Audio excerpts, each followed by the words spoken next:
Srinivas garu, 10 minutes please. ధన్యవాదాలు అధ్యక్ష.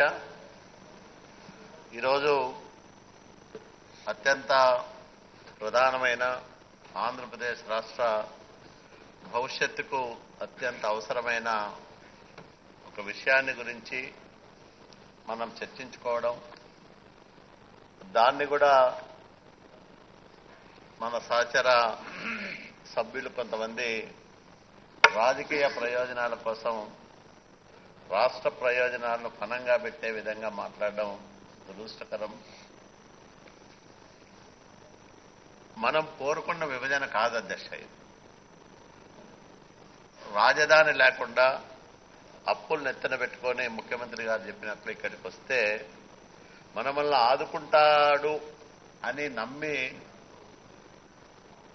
ఎన్నో ఆశలతో ఆయనకు ఎన్నోసార్లు వినతి పత్రాలు ఇచ్చాం, శాసనసభలో తీర్మానాల రూపంలో పంపించాం, అట్లాగే పార్లమెంట్లో మన సభ్యులు గట్టిగా నిలదీశారు. చివరికి అవిశ్వాస తీర్మానం కూడా పెట్టాల్సి వచ్చింది. ఇంత తీవ్రమైన చర్యలకు ఎందుకు ఒక మిత్రపక్షంగా 4.5 సంవత్సరాల ముందు ఉన్న ఒక రాజకీయ పార్టీ ఎందుకు ఒడిగట్టాల్సి వచ్చిందనేది ఆత్మవిమర్శ చేసుకోకుండా ఈరోజు కూడా నరేంద్ర మోడీ గారి నయవంచనను నిస్సిగ్గుగా నిర్లజ్జగా ఈరోజు సపోర్ట్ చేస్తున్నారంటే చాలా బాధ అనిపిస్తుంది అధ్యక్ష మనకి. ఎందుకంటే అడుగడుగున మనకు అన్యాయం జరుగుతా ఉంది. విభజన చట్టంలో పేర్కొన్న ఏ అంశము ఈరోజు అమలు కావడం లేదు. అట్లాగే ప్రత్యేక హోదాను ఫనంగా పెట్టారు ఈరోజు వీళ్ళ రాజకీయ ప్రయోజనాల కోసం, వీళ్ళు కానీ వైఎస్ఆర్సీపీ నాయకులు కానీ. నేను అత్యంత వెనుకబడిన రాయలసీమ నుంచి వచ్చాను అధ్యక్ష. మాకు కేబీకే లాంటి ప్యాకేజ్ ఇస్తామన్నారు, బుందేల్ఖండ్ లాంటి ప్యాకేజ్ ఇస్తామన్నారు. మరి 2014 ఫిబ్రవరి 20వ తేదీనే మరి గౌరవ ప్రధానమంత్రి గారు ఆ రోజు హామీ ఇచ్చారు. కానీ ఈ రోజుకు మాకిచ్చింది 1050 కోట్ల రూపాయలైతే 7 జిల్లాలకి, దాంట్లో 350 కోట్ల రూపాయలు వెనక్కి తీసుకున్నారంటే ఎంత అన్యాయం అధ్యక్ష. ప్రధానమంత్రి గారి అనుమతి లేదని, అంటే సాదాసీదాగా జరగాల్సిన కేంద్ర రాష్ట్ర ప్రభుత్వ ఆర్థిక లావాదేవీలలో ప్రధానమంత్రి కార్యాలయం రాజకీయ జోక్యం చేసుకోవడం అనేది ప్రజాస్వామ్యానికి ఎంత ప్రమాదకరం ఒక్కసారి ఆలోచన చేయమని మీ ద్వారా నేను గౌరవ సభ్యులకు ప్రత్యేకంగా విజ్ఞప్తి చేస్తున్నాను. ఇది ఒక రాష్ట్రానికో ఒక పార్టీకో సంబంధించిన వ్యవహారము విషయము కాదు. రెండు ప్రభుత్వాల మధ్య నడిచే ఆర్థిక వ్యవహారాలకు సంబంధించిన అంశం. నిబంధనలు ఉన్నాయి, మనకు చట్టాలున్నాయి. వీటికి అనుగుణంగా కేంద్ర రాష్ట్ర ప్రభుత్వాల మధ్య ఆర్థిక వ్యవహారాలు నడుస్తూ ఉంటాయి. కానీ దాంట్లో కూడా ప్రధానమంత్రి కార్యాలయం రాజకీయంగా జోక్యం చేసుకోవడం అనేది చాలా దుర్మార్గమైన అంశమని కూడా మీ ద్వారా నేను మనవి చేస్తా ఉన్నాను అధ్యక్ష. మరి ఈరోజు బుందేల్ఖండ్ ప్యాకేజీలో మా ముఖ్యమంత్రి గారు చెప్పినట్లు 4115 రూపాయలు ఒక్కొక్క మనిషికి వస్తే మరి మనకి కేవలం 428 రూపాయలు మాత్రమే వస్తుంది అధ్యక్ష. అంటే ఎంత వ్యత్యాసం ఉందో. 24,350 కోట్ల రూపాయలు ఈ 7 జిల్లాలకు అవసరమని మనం ప్రతిపాదనలు పంపించినప్పటికీ కూడా కేంద్ర ప్రభుత్వం ఏమాత్రమూ వాటిని పరిగణలోకి తీసుకోకుండా మనకు ఈరోజు తీరని అన్యాయం చేస్తున్న విషయాన్ని మీ ద్వారా మరి నేను సభ్యుల దృష్టికి తీసుకొస్తా ఉన్నాను అధ్యక్ష. అట్లాగే మన రాష్ట్రానికి విభజనానంతరం ఏర్పడిన ఆంధ్రప్రదేశ్ రాష్ట్రానికి రావాల్సిన ప్రభుత్వ రంగ సంస్థలు షెడ్యూల్డ్ 9, 10లో ఉన్న సంస్థల అధ్యక్ష, 9లో అయితే 89 సంస్థలు ఉన్నాయి అధ్యక్ష. వీటికి సంబంధించి 72 సంస్థల విభజన మాత్రమే ఇప్పటి వరకు పూర్తిగా జరిగింది అధ్యక్ష. ఇంకా చాలా విషయాలు మరి అసంపూర్ణంగా ఉన్నాయి అధ్యక్ష. అట్లాగే షెడ్యూల్ 10లో అయితే 142 సంస్థలు ఉన్నాయి అధ్యక్ష. మరి ఈ 2 షెడ్యూల్స్ లో ఉన్న సంస్థలకు సంబంధించి దాదాపు 1,98,000 కోట్ల రూపాయల విలువైన ఆస్తులు ఉన్నాయి అధ్యక్ష. ఇంతవరకు వాటి విభజన విషయంలో కేంద్రం ఒక్క నిర్ణయం కూడా వెలువరించలేదు అధ్యక్ష. నేను, అచ్చెన్నాయుడు గారు, గౌరవనీయులు యనమల రామకృష్ణ గారు అనేక సార్లు స్వయంగా గవర్నర్ గారి దగ్గర కూర్చొని తెలంగాణ ప్రభుత్వ ప్రతినిధులతో మాట్లాడినప్పటికీ కూడా వాళ్ళు ఎంతసేపు మాకు అసెంబ్లీ ఎప్పుడు హ్యాండ్ ఓవర్ చేస్తారు, ఈ సెక్రటరియట్ ఎప్పుడు హ్యాండ్ ఓవర్ చేస్తారు అని అడుగుతున్నారు తప్ప మనకు విభజన చట్టంలో హక్కుగా రావాల్సిన ఈ అంశాలకు సంబంధించి మనం ప్రస్తావన చేస్తే కేంద్ర ప్రభుత్వ ప్రతినిధిగా ఉన్న గవర్నర్ గారు నిస్సహాయత వ్యక్తం చేస్తారు. అసలు వాళ్ళు మాట్లాడరు. అంటే వేల కోట్ల రూపాయలకు సంబంధించిన ఆస్తులు మనకు రావాల్సి ఉన్న వాటి విషయంలో రెండు రాష్ట్ర ప్రభుత్వాల మధ్య ఇట్లాంటి విభజన విషయంలో తగాదా వచ్చినప్పుడు పెద్ద మనిషిగా కేంద్ర ప్రభుత్వం జోక్యం చేసుకొని వాటిని పరిష్కారం చేయాలని విభజన చట్టంలో ఉంది అధ్యక్ష. దాన్నే మనం అడుగుతున్నాం. కానీ ఈరోజు కేంద్ర ప్రభుత్వం ఆ పెద్ద మనిషి పాత్ర పోషించడానికి కూడా కనీస శ్రద్ధ కూడా తీసుకోవడం లేదు అధ్యక్ష. రెండు రాష్ట్ర ప్రభుత్వాల మధ్య విభజన చట్టం అమలులో ఇబ్బందులు ఏర్పడతా ఉంటే మరి కేంద్ర ప్రభుత్వం ఎందుకు మన రిస్క్కి రావడం లేదు, మనకు న్యాయం చేయడానికి కనీసం ప్రయత్నం చేయడం లేదు. న్యాయం చేయకపోగా ఈరోజు ప్రాంతాల మధ్య చిచ్చు పెట్టడానికి భారతీయ జనతా పార్టీ నాయకులు ప్రయత్నం చేస్తూ ఉన్నారంటే చాలా బాధ అనిపిస్తుంది అధ్యక్ష. భారతీయ జనతా పార్టీ 23/2/2018లో కర్నూలు కేంద్రంగా రాయలసీమ డిక్లరేషన్ ఒకటి ఇస్తారు అధ్యక్ష. దాంట్లో ఏమంటాదంటే ఆంధ్రప్రదేశ్ రెండో రాష్ట్ర రాజధాని రాయలసీమలో ఏర్పాటు చేయమని అడుగుతారు అధ్యక్ష. అసెంబ్లీ భవనాన్ని ఆడ నిర్మించమంటారు. అట్లాగే సెక్రటేరియట్ తర్వాత ముఖ్యమంత్రి నివాస భవనం కూడా రాయలసీమలో నిర్మించమనేది వీళ్ళ డిమాండ్. 20,000 కోట్ల రూపాయలు ఒక ప్యాకేజీ రాయలసీమకి ఇమ్మని డిమాండ్ చేస్తారు అధ్యక్ష వీళ్ళు. అంటే మనకు విభజన చట్టంలో ఉండే అంశాలని అమలు చేయరు కానీ ప్రాంతీయ విభేదాలు మనం ఇప్పటికే విడిపోయి తెలుగు జాతి గౌరవాన్ని తగ్గించుకున్నాం. 42 పార్లమెంటు స్థానాల్లో మరి పార్లమెంటు సభ్యులుగా ఉండే తెలుగు వాళ్ళమంతా 25 అయిపోయినాం. తగ్గిపోయింది మన సంఖ్య ఢిల్లీలో. ఇప్పటికే మన గొంతు చిన్నపోయింది. దాన్ని మూగబోయే విధంగా వీళ్ళు చేస్తున్నారు అధ్యక్ష. రాయలసీమ డిక్లరేషన్ అనేది భారతీయ జనతా పార్టీ స్వార్థ రాజకీయ ప్రయోజనాలకి పరాకాష్ఠగా నేను అనుకుంటానన్న అధ్యక్ష. అంటే ప్రాంతాల మధ్య వాళ్ళ సెంటిమెంట్స్ ని రెచ్చగొట్టి ఈరోజు ప్రాంతాల మధ్య చిచ్చు పెట్టి శాంతి భద్రతల సమస్యగా మార్చాలనేది వైఎస్ఆర్ కాంగ్రెస్ పార్టీతో జతకట్టిన భారతీయ జనతా పార్టీ. నేను ఎందుకు ఇది అంటున్నానంటే జగన్మోహన్ రెడ్డి ఏమి ఆచరిస్తాడో నరేంద్ర మోడీ గారు అదే ఆలోచన చేస్తూ ఉన్నారు. నరేంద్ర మోడీ గారు ఏమి ఆలోచన చేస్తూ ఉన్నారో జగన్మోహన్ రెడ్డి గారు అదే ఆచరిస్తూ ఉన్నారు. వీళ్ళిద్దరికీ నేరుగా సంబంధాలు. రాజుగారికి తెలుసో తెలియదో నాకేమీ తెలియదు కానీ నేరుగా సంబంధాలు. ఎందుకంటే మనం ఒకటే ఆలోచన చేయాలి అధ్యక్ష. ఈరోజు మనకు 350 కోట్ల రూపాయలు తీసుకున్న కేంద్రము అక్కడ వెనుకబడిన ప్రాంతాలకు 700 కోట్ల రూపాయలు విడుదల చేస్తుంది తెలంగాణ రాష్ట్రానికి. అక్కడ ఎలక్షన్లు ఉన్నాయి, అక్కడ చంద్రశేఖర్ రావు గారికి మేలు జరగాలని. అట్లాగే ఇక్కడ జగన్మోహన్ రెడ్డి గారి మీద చిన్న కోడికత్తితో ఏదో గీత గీస్తే ఎవరో ఆయన అభిమాని దాన్ని ఎన్ఐఏకి అప్పచెప్తారు. జాతీయ దర్యాప్తు సంస్థ అంటే దాని ఉనికి ఏంటి, దాని ప్రతిష్ట ఏంటి, ఎందుకు ఏర్పాటు చేశారు దాన్ని? 3-4 రాష్ట్రాల్లో ఏదన్నా మాదక ద్రవ్యాలకు సంబంధించో స్మగ్లింగో లేకపోతే ఉగ్రవాద చర్యలో తీవ్రవాద చర్యలో దేశ రక్షణకు సంబంధించో దేశ సార్వభౌమాధిపత్యానికి ఏదైనా విఘాతం కలిగే చర్యలు ఎవరైనా కలిగిస్తే అట్లాంటి కేసులు దర్యాప్తు చేయడానికి ఒక ప్రతిష్టాత్మకమైన సంస్థను దేశ స్థాయిలో ఏర్పాటు చేస్తే జగన్మోహన్ రెడ్డి మీద జరిగిన కూడికత్తి దాడి కేసు ఎన్ఐఏకి అప్పగించడం అనేది ఎంత దుర్మార్గమైన చర్య ఒకసారి ఆలోచన చేయమని మీ ద్వారా నేను విజ్ఞప్తి చేస్తా ఉన్నాను అధ్యక్ష. రాజుగారు కూడా అడ్వకేట్, ఆయన చట్టాన్ని లాయరు, లా తెలుసు ఆయనకి. ఆలోచన చేయండి, ఇది సమంజసమా? కోర్టు తీర్పు వెలువడక ముందే మీరు ఒక నిర్ణయం తీసుకొని ఈ కేసు మేము దర్యాప్తు చేస్తున్నామని చెప్పడంలో ఆంతర్యం ఏమిటి? అంటే జగన్మోహన్ రెడ్డి గారి మీద ఏదో జరిగిందనే ఒక అభిప్రాయాన్ని కలిగించడం ద్వారా జగన్మోహన్ రెడ్డి గారికి రాజకీయంగా లబ్ధి చేకూర్చాలా, ప్రజల్లో ఒక సానుభూతి వచ్చే విధంగా మీ వ్యవహార శైలి ఉందో లేదో ఒకసారి ఆలోచన చేయమని నేను అడుగుతాను. చాలా సీరియస్ అంశం. అధ్యక్ష. ఇది మామూలు అంశం కాదు. అంటే మీ ప్రతి చర్య ఇక్కడ జగన్మోహన్ రెడ్డికి లబ్ధి చేకూర్చే విధంగా ఉందా లేదా? అంటే రాజకీయంగా వీళ్ళిద్దరూ ఒకే పడవలో ప్రయాణం చేస్తున్నారా లేదా?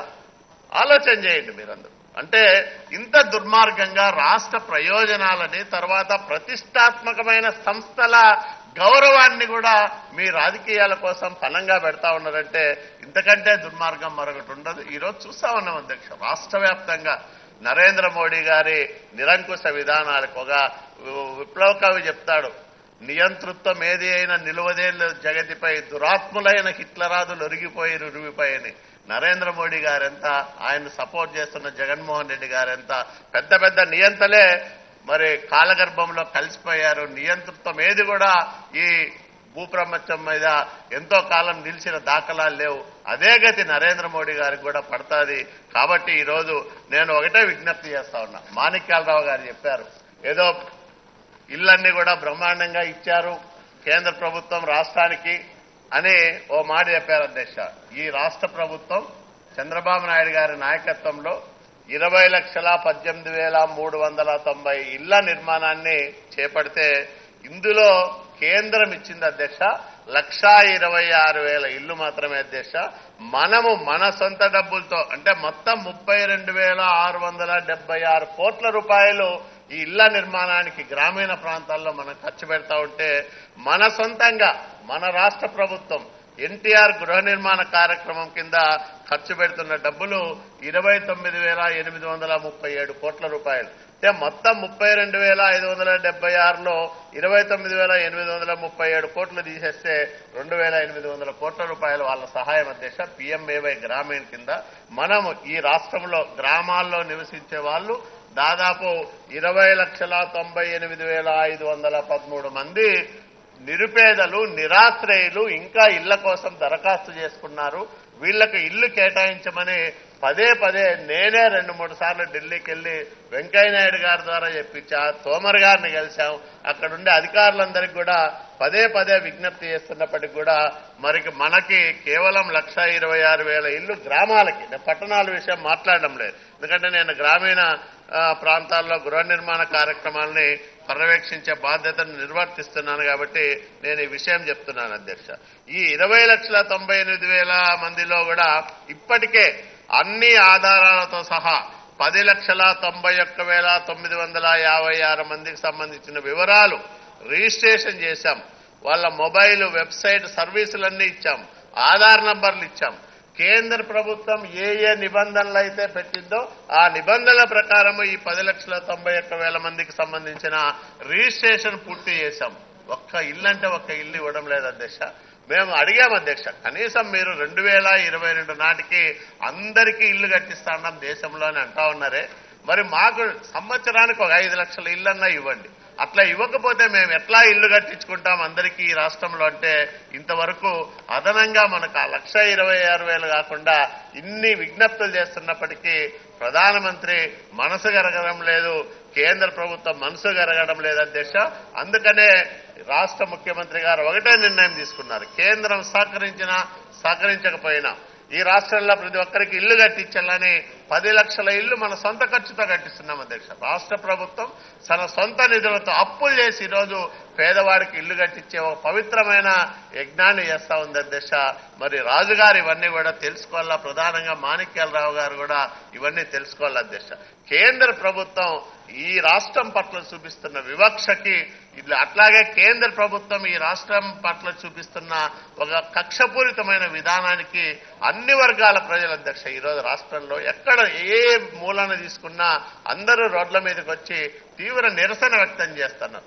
ఒకప్పుడు ప్రధానమంత్రిగా నరేంద్ర మోడీ గారు ప్రభుత్వాన్ని ఏర్పాటు చేస్తే ఎన్నో ఆశలు పెట్టుకున్నాము, ఆశలన్నీ ఆవిరైపోయినాయి, ఆవేదన చెందాం చాలా కాలం. కానీ ఇప్పుడు ఆగ్రహంగా మారింది. ఆంధ్రుల ఆగ్రహ జ్వాలల్లో మాడి మసైపోయే కాలం భారతీయ జనతా పార్టీకి దగ్గర పడింది. ఎందుకంటే వీళ్ళు దుర్మార్గులతో చేతులు కలిపారు, అవినీతి పరులతో చేతులు కలిపారు, అవినీతి పరులకు అండగా నిలుస్తా ఉన్నారు. స్వయంగా సిబిఐ కేసుల్లో ఉండే ముద్దాయిలకి ప్రధానమంత్రి కార్యాలయం ఎర్రతివాచి పరిచి స్వాగతం పలుకుతోంది. ప్రజాస్వామ్యంలో ఎక్కడికి పోతా ఉన్నాం మనం? ఈ వ్యవస్థను ఎక్కడికి తీసుకెళ్తా ఉన్నాం? రాజ్యాంగబద్ధమైన వ్యవస్థలన్నింటినీ కూడా నిర్వీర్యం చేసి రాజకీయ ప్రయోజనాల కోసం వాడుకొని ఒకవైపు ముద్దాయిలకి, దోషులకి, దొంగలకి, దోపిడీదారులకి ప్రధానమంత్రి కార్యాలయం తలుపులు బార్లా తెరిచేసే ప్రజాస్వామ్య వ్యవస్థలో మరి ఎంతకాలం ఈ నియంత్రిత విధానాలు, ఎంతకాలం ఈ రాచరిక విధానాలు చెల్లుబాటు అవుతాయని మీ ద్వారా నేను ప్రశ్నిస్తా ఉన్నాను అధ్యక్ష. ఇదే సభలో అధ్యక్ష మనం ఈ రాష్ట్రంలో ఉండే వాల్మీకి బోయలందరినీ కూడా ఎస్టీలో చేర్చమని తీర్మానాన్ని ఆమోదం చేశాం. 11 నెలలు ఒక అధ్యయనం చేయించాం. అది కేంద్రానికి పంపించి 14 నెలలు అవుతుంది. ఈ దేశంలో ఉండే 33 మరి పురాతనమైన గిరిజన తెగలకు సంబంధించిన వాల్మీకులు సమస్య మరి సమగ్రంగా అధ్యయనం చేసిన తర్వాత శాస్త్రీయంగా ఒక కార్యక్రమాన్ని తీసుకొని మరి ఈరోజు ఈ చట్టసభలో తీర్మానం చేసి పంపిస్తే ఇంతవరకు కనీసం దాన్ని చూసిన పాపాన్ని కూడా పోలేదు అధ్యక్ష. నేను ఒకటే అడుగుతాను, ఆంధ్రప్రదేశ్ రాష్ట్ర ప్రభుత్వం పంపిన ప్రతి ప్రతిపాదనను మీరు కసిగా అనగదొక్కుతా ఉన్నారు, మరి దాన్ని చెత్తబుట్టలు పాలు చేస్తా ఉన్నారంటే మరి ప్రజాస్వామ్యం పట్ల మీకు ఏమాత్రం నమ్మకం ఉందని ప్రశ్నిస్తా ఉన్నారు. ఎందుకు 14 నెలలుగా ఆంధ్రప్రదేశ్ రాష్ట్ర ప్రభుత్వం పంపిన వాల్మీకి బోయల ఎస్టీ సాధన రిజర్వేషన్ ఎందుకు ఇవ్వడం లేదని ఈ సభ ద్వారా నేను ప్రశ్నిస్తా ఉన్నాను అధ్యక్ష. ఈ రకంగా ప్రతి విషయంలోనూ మనకు తీరని అన్యాయం చేస్తా ఉంది. కాబట్టి ఇప్పటికైనా నేను ఒకటే విజ్ఞప్తి చేస్తా ఉంటా, ఈ ప్రజానీకానికి చంద్రబాబు నాయుడు గారి నాయకత్వం ఈరోజు మరి గొప్ప అండగా నిలిచింది కాబట్టి, ఉంది కాబట్టే మరి ఈ రాష్ట్రం ఇట్లా నిలదొక్కుంటా ఉంది. ఇన్ని రాజకీయ కుట్రలు జరుగుతా ఉన్నాయి, ఇన్ని రాజకీయ కుతంత్రాలకు బలైపోతా ఉన్నాయి. ఈ రాష్ట్రాన్ని అగ్రగామిగా నిలపడానికి అహరహము మన ముఖ్యమంత్రి గారు శ్రమిస్తా ఉన్నారు. కానీ ఆ ముఖ్యమంత్రి గారి మీద కూడా ఈరోజు బురదజల్లే కార్యక్రమాన్ని ఈరోజు పెద్దలు చాలా మంది తీసుకుంటున్నారు. మాణిక్యాలరావు గారే చెప్పారు, సోమ వీర్రాజు గారు లెటర్ రాసిన మా తోమర్ గారు స్వయంగా అదేం కాదులే నేను సహాయం చేస్తాను. ఎందుకు రాయాలని అడుగుతున్నాను. ఎందుకు రాయాలి? ఈ రాష్ట్రంలో అభివృద్ధిని అడ్డుకోవడానికి ఎందుకు లేఖలు రాస్తారు మీరు అని అడుగుతున్నాను. అంటే ఈ రాష్ట్రానికి మీరు ద్రోహం చేస్తున్నారా, న్యాయం చేస్తున్నారా అని అడుగుతున్నాను. రాసినా ఆయన చేస్తానన్నాడు కాదు, అసలు ఎందుకు రాశారు? రాయడం తప్ప రైట్ అనే చెప్పరు వీళ్ళు. రాసి ఓ పక్క వైవి సుబ్బారెడ్డి రాస్తాడు వైఎస్ఆర్సీపీ, మరో పక్క సోమ వీర్రాజు రాస్తాడు. అంటే ఇద్దరి ఆలోచనలు ఒకటే, ఇద్దరి కుట్రలు ఒకటే, కలిసి కుట్రలు చేస్తున్నారు వీళ్ళు ఈ రాష్ట్ర అభివృద్ధిని అడ్డుకోవడానికి. ఈ రాష్ట్రంలో ప్రజలు బాగుపడకూడదని బాధపడుతున్నారు వీళ్ళు. ఎందుకింత మీకు ఆ బాధ, కసి అని నేను అడుగుతా ఉన్నా. అంటే ఆంధ్రప్రదేశ్ రాష్ట్రం ఈ భారతదేశంలో భాగం కాదా అని మేము అడుగుతా ఉన్నాం. ఈ రాష్ట్రం బాగుపడడానికి ఎందుకు మీకు ఎంత బాధపడుతున్నారు? అంటే గుజరాత్ కంటే ముందుకు పోతామన్నా, లేకపోతే మేము ఒక సమర్థవంతమైన పరిపాలన ఇస్తున్నాం కాబట్టి ప్రజలందరూ కూడా మళ్లీ మరి మా ప్రభుత్వాన్ని కోరుకుంటున్నారనే కుట్రనా మీకు? ఏం మీకు అడుగుమంటారని నేను అడుగుతున్నా. ఇన్ని రకాల కుట్రలు చేసి ఒక రాష్ట్రం మీద, ఒక నాయకుడి మీద, ఒక ప్రభుత్వం మీద మీరు ఏం సాధిస్తారని నేను అడుగుతా ఉన్నాను. సుశాల భారతదేశం అత్యంత ప్రజాస్వామ్య మరి అతిపెద్ద ప్రజాస్వామ్య దేశంలో ఆ దేశానికి అత్యున్నతమైన స్థానంలో కూర్చున్న ఒక వ్యక్తి ఒక రాష్ట్రంలో ఒక బలవంతమైన నాయకత్వాన్ని, ఒక సమర్థవంతమైన నాయకత్వాన్ని అణగదొక్కడానికి తనకి ప్రజలిచ్చిన, కోట్లాది మంది ప్రజలు ఇచ్చిన అధికారాన్ని దుర్వినియోగం చేస్తున్నాడంటే ప్రజాస్వామ్యానికి ఇది పెను ప్రమాదం అధ్యక్ష. కాబట్టి దయచేసి నేను ప్రజలందరికీ కూడా ఈ చట్టసభ ద్వారా, ఈ పవిత్రమైన శాసనసభ ద్వారా ఒకటే విజ్ఞప్తి చేస్తా ఉన్నాం.